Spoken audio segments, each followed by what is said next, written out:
Bismillahirrahmanirrahim. Assalamualaikum warahmatullahi wabarakatuh. Sahabat beriman, Nabi Muhammad SAW adalah Nabi akhir zaman sekaligus penyempurna Nabi-Nabi sebelumnya. Kisah Nabi Muhammad bukan sekedar cerita, akan tetapi juga menjadi teladan bagi umatnya manusia.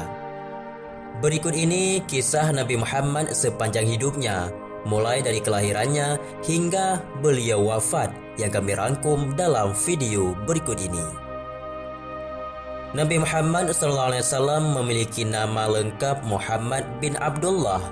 Dia lahir pada hari Senin 12 Rabiul Awal tahun Gajah atau bertepatan dengan tanggal 22 April tahun 571 Masehi. Nabi Muhammad lahir dalam keadaan yatim. Ayahnya Abdullah telah meninggal dunia saat Rasulullah masih dalam kandungan ibunya, sementara ibunya bernama Aminah binti Wahab. Ayah Nabi Muhammad SAW bukan berasal dari kalangan Nabi. Ibnu Katsir mengatakan dalam kitabnya yaitu Qisasul Anbiya, ia ataupun Abdullah adalah seorang pedagang muda asal Mekkah. Ia memiliki saudara laki-laki bernama Abu Talib yang kelak merawat Nabi Muhammad SAW. Abdullah adalah putra dari pasangan Abdul Muttalib bin Hashim dan Fatimah binti Amir. Abdul Muttalib adalah orang yang berpengaruh besar di kalangan bangsa Quraisy, sebab dialah orang tertua yang menjadi tempat kembalinya segala urusan yang terjadi di kalangan mereka dan kepala bagi seluruh kota Mekkah.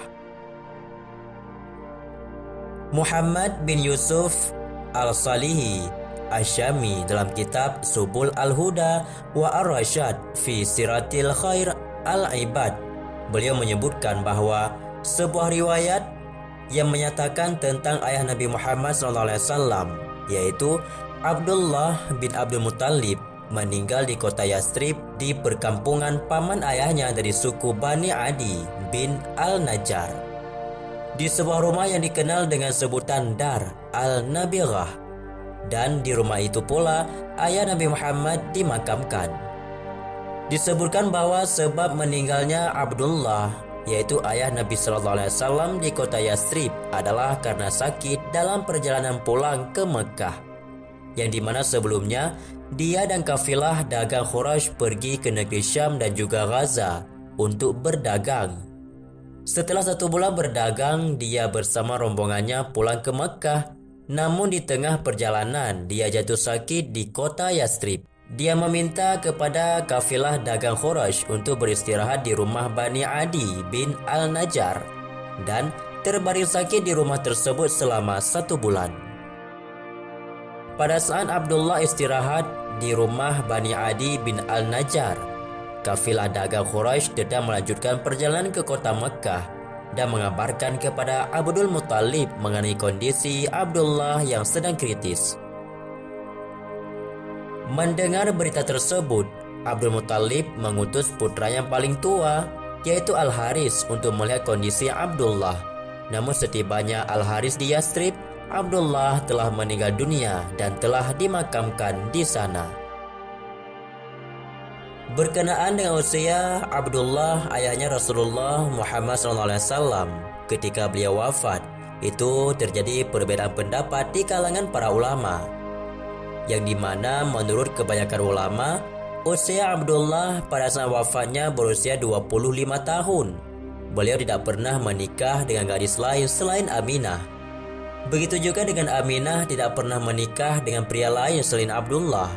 Ini sebagaimana disebutkan Muhammad bin Yusuf Al-Salihi Asyami dalam kitab Subul Al-Huda wa Ar-Rasyad fi Siratil Khair Al-Ibad. Abdullah bin Abdul Muttalib wafat pada usia 25 tahun.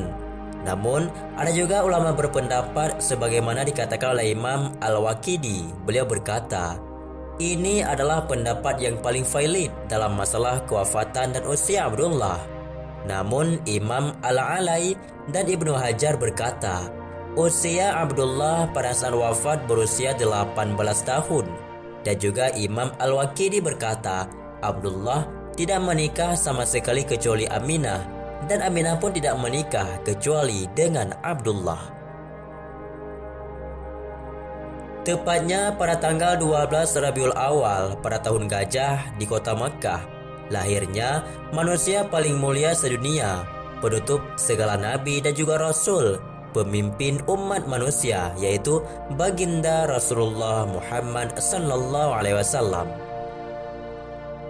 Pada saat Nabi Muhammad lahir, masyarakat di kota Mekkah masih mempunyai kebiasaan jahiliyah, yakni kebiasaan menyembah patung berhala. Sewaktu kecil, Nabi Muhammad diserahkan kepada Halimatus Sa'diyah untuk disusukan. Hal ini telah menjadi tradisi bangsa Arab, di mana mereka akan menyusukan sang anak kepada perempuan desa tempat tinggal mereka. Menurut Sirah Nabawiyah oleh Syekh Safiur Rahman Al-Mubarakfuri, saat itu sebenarnya Nabi Muhammad sudah seharusnya dipulangkan kembali ke keluarganya karena masa menyusuinya telah berakhir. Namun Halimah mengajukan permohonan kepada ibu Nabi Muhammad, yaitu Aminah, agar dia diizinkan untuk terus merawat Nabi Muhammad lebih lama. Halimah merasa bahwa keluarganya mendapat berkah sejak Nabi Muhammad tinggal bersama mereka, dan permohonannya pun disetujui oleh Aminah.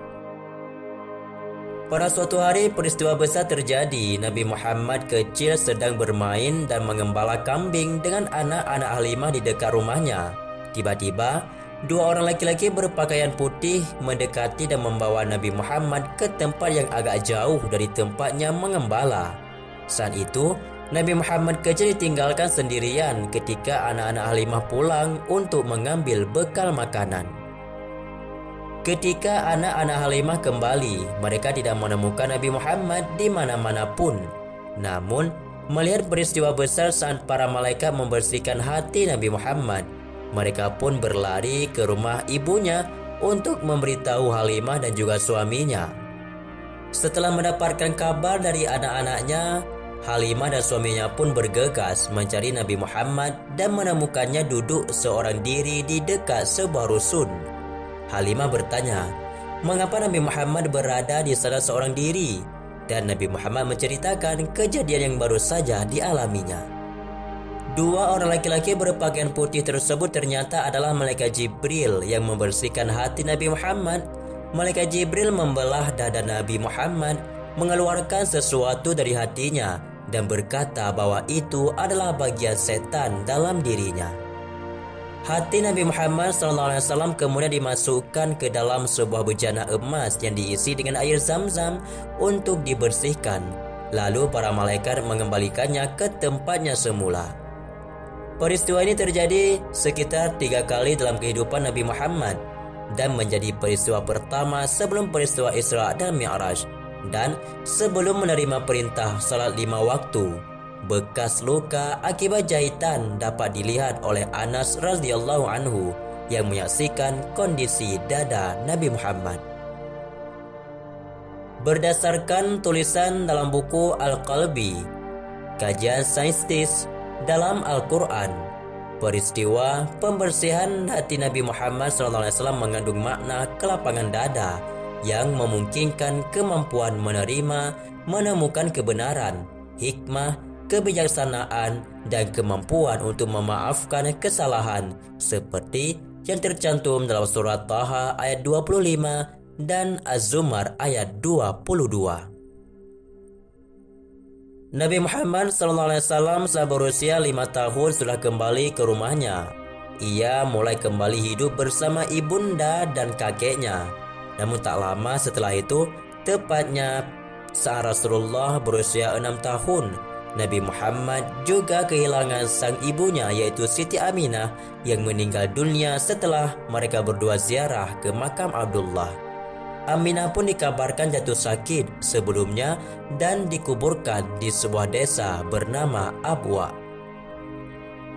Alhasil, setelah peninggalan ibunda tercintanya, Nabi Muhammad SAW kembali ke Mekkah bersama Ummu Aiman, yaitu sosok pelayan di keluarganya yang kemudian dianggap sebagai saudara sendiri oleh orang tua Nabi Muhammad SAW. Sepeninggal ibundanya, Nabi Muhammad diasuh oleh Abdul Muttalib, yaitu sang kakeknya. Sang kakek dikisahkan memiliki tempat spesial karena Nabi Muhammad menghabiskan masa kecil bersamanya. Demikianlah, seorang Nabi Muhammad yang masih berusia 6 tahun sudah harus menjadi seorang anak yatim piatu tanpa kedua orang tuanya. Hal ini membuat Nabi Muhammad dirawat sepenuhnya oleh Abdul Muttalib yang sangat menyayanginya. Nabi Muhammad SAW hidup bahagia dalam asuhan Abdul Muttalib dan Ummu Aiman. Namun seakan kebahagiaan itu tidak berlangsung begitu lama. 2 tahun kemudian setelah wafat ibundanya, beliau yang masih berusia 8 tahun itu kehilangan seorang yang istimewa baginya, yaitu sang kakek tercinta Abdul Muttalib. Setelah peninggalannya Abdul Muttalib, pengasuhan Nabi Muhammad SAW kemudian diserahkan kepada pamannya yang bernama Abu Talib. Disebutkan dalam sejumlah sirah bahwa Abdul Muttalib mewasiatkan hal tersebut kepada anaknya, yaitu Abu Talib, mengingat Abdullah dan Abu Talib adalah saudara seibu. Ketika Nabi Muhammad berusia 12 tahun, beliau diajak berdagang ke negeri Syam oleh pamannya Abu Talib, dan beliau bertemu dengan seorang pendeta yang dimana mengatakan tentang ciri-ciri keistimewaan Nabi Muhammad SAW, yaitu ciri-ciri kerasulan terdapat pada Rasulullah. Ketika beliau berusia 25 tahun, beliau kembali melakukan perjalanan ke Syam dengan membawa barang dagangan milik Khadijah binti Khuwailid yang ditemani oleh pembantunya, yaitu Maisarah. Setelah pulang dari negeri Syam, beliau menikah dengan Khadijah binti Khuwailid, yaitu 2 bulan sesudah kedatangannya. Saat itu usia Khadijah berusia 40 tahun dan Rasulullah berusia 25 tahun. Dan kemudian dikaruniakan 3 putra dari pernikahannya tersebut, yaitu Al-Qasim, Abdullah dan Taib, dan 4 putri bernama Zainab, Ruqayyah, Ummu Kalsum dan Fatimah. Namun ketiga putranya meninggal waktu kecil dan keempat putrinya hidup sampai mereka besar, dan kemudian Zainab menikah dengan Abil As ibnu Rabi', Ruqayyah menikah dengan Utbah bin Abi Lahab, Ummu Kulsum menikah dengan Utaibah bin Abi Lahab, kemudian Ruqayyah dan Ummu Kulsum menikah dengan Utsman bin Affan. Fatimah Az-Zahra menikah dengan Ali bin Abi Thalib. Pada usia 35 tahun, Nabi Muhammad dipercaya untuk meletakkan batu Hajar Aswad di Ka'bah. Hal itu terjadi di saat para penduduk Makkah membangun kembali Ka'bah. Setelah semuanya selesai, terjadilah perselisihan setiap kabilah karena perebutan dalam meletakkan batu mulia itu. Konflik itu hampir saja terjadi pertumpahan darah, perang saudara. Lalu datanglah Nabi Muhammad yang dipercaya oleh semua suku untuk memutuskan siapa yang pantas meletakkan batu Hajar Aswad. Kemudian Nabi membuat keputusan yang sangat bijak, di mana batu itu diletakkan di sebuah kain, lalu setiap ujung kain dipegang oleh setiap kepala suku. Dengan cara itulah maka semua suku mendapat bagian dalam peletakan batu mulia tersebut. Pada usia 40 tahun, beliau menyendiri di Gua Hira dan kemudian menerima wahyu yang pertama yang diturunkan oleh Malaikat Jibril, yaitu surah Al-Alaq ayat 1-5.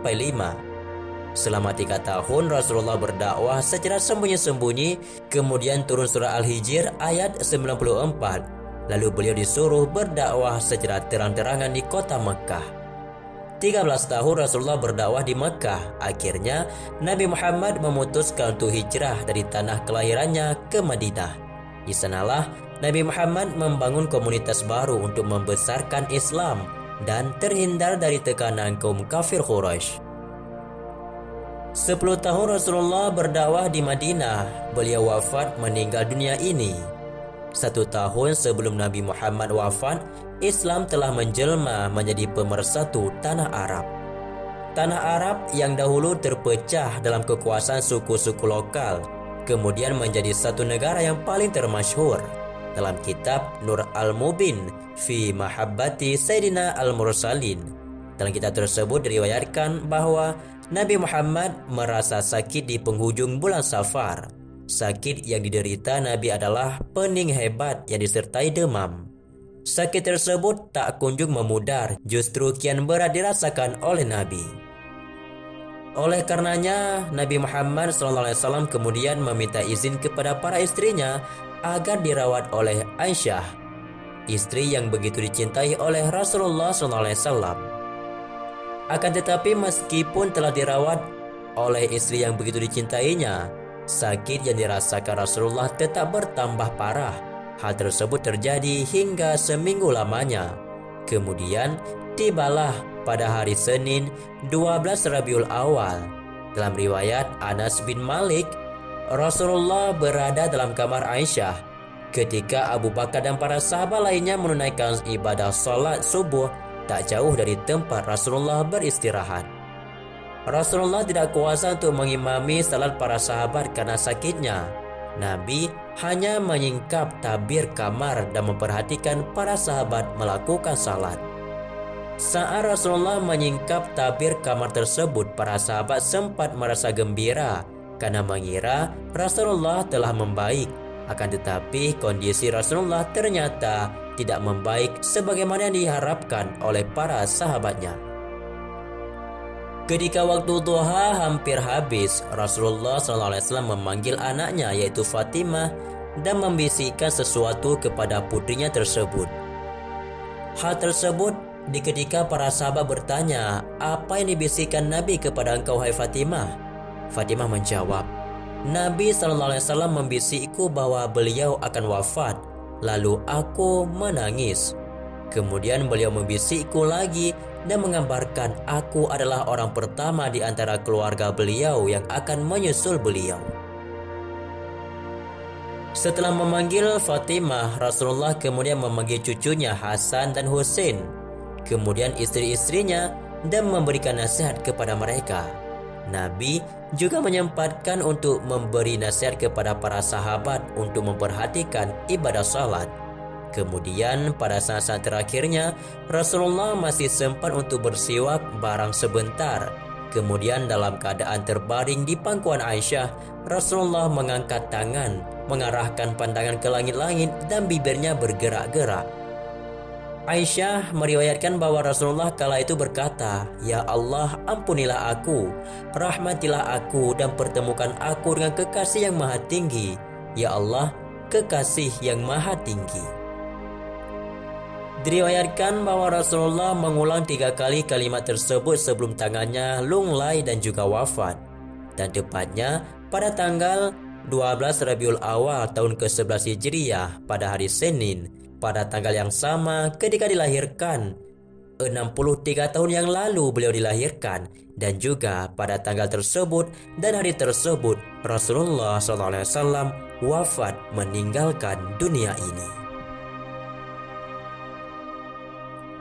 Sahabatku semua, itulah sekilas tentang kisah Rasulullah SAW semenjak beliau lahir sampai beliau wafat. Dan semoga saja dengan mendengar kisah ini dan juga kita mengetahui akan kehidupan Rasulullah SAW, dan semoga kecintaan kita kepada baginda Rasulullah semakin meningkat. Dengan kecintaan tersebut, semoga saja kita semua mendapatkan syafaatnya nanti pada hari kiamat. Amin ya rabbal alamin. Wallahu alam. Assalamualaikum warahmatullahi wabarakatuh.